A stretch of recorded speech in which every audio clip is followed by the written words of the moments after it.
India का नाम बदलकर जब से भारत किए जाने की चर्चा चल पड़ी है, तब से तो राजनीतिक गलियारों में मानो हलचल सी ही मच गई है।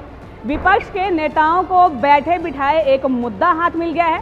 तो वहीं ऐसे में हरियाणा के गृह एवं स्वास्थ्य मंत्री अनिल विज ने अपने अलग ही अंदाज में जो है कांग्रेस के नेताओं को जवाब देने का काम किया है। इंडिया गठबंधन और देश का नाम इंडिया को लेकर भी उन्होंने कई तरह के जवाब दिए हैं। क्या कुछ कहा उन्होंने, आइए आपको सुनवाते हैं उनका ये बयान। भारत के संविधान के पहले अनुच्छेद में ही लिखा हुआ है, we the people of India that is Bharat, यानी हम इंडिया के लोग जो कि भारत है, यानी जिसका नाम भारत है, पूरी तरह से स्पष्ट किया गया है। अब अगर किसी का कोई प्रचलित नाम और है और असली नाम कोई और है, तो असली नाम से पुकारने पर इतराज़ क्यों? किस बात का इतराज़? हमारे किसी भी शास्त्र में इंडिया का उपयोग नहीं हुआ। हमारे किसी भी वेदों में, उपनिषद में, गीता में, रामायण में, गीता जी में भी कहा है, यदा यदा ही धर्मस्य ग्लानिर्भवति भारत।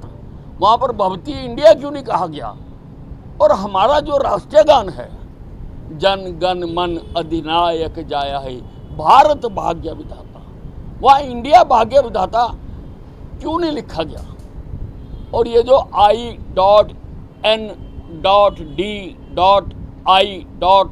वाले ये कह रहे हैं कि ये हमारे से डर कर ऐसा किया जा रहा है, तो उन्होंने कोई पहली बार तो इंडिया नाम रखा नहीं है।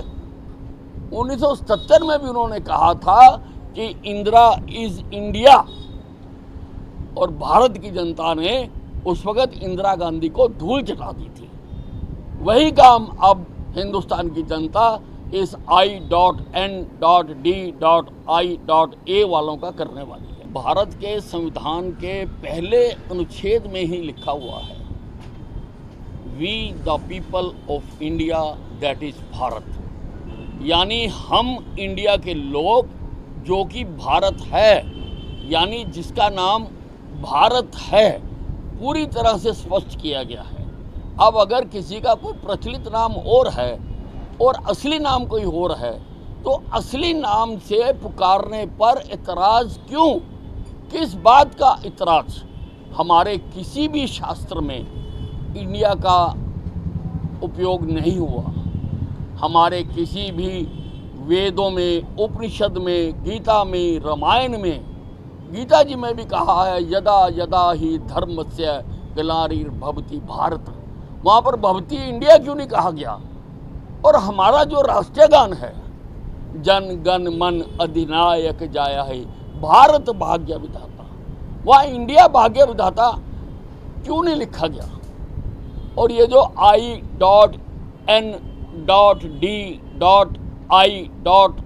वाले ये कह रहे हैं कि ये हमारे से डर कर ऐसा किया जा रहा है, तो उन्होंने कोई पहली बार तो इंडिया नाम रखा नहीं है। 1977 में भी उन्होंने कहा था कि इंदिरा इज इंडिया, और भारत की जनता ने उस वक्त इंदिरा गांधी को धूल चटा दी थी। वही काम अब हिंदुस्तान की जनता इस I.N.D.I.A वालों का करने वाली है।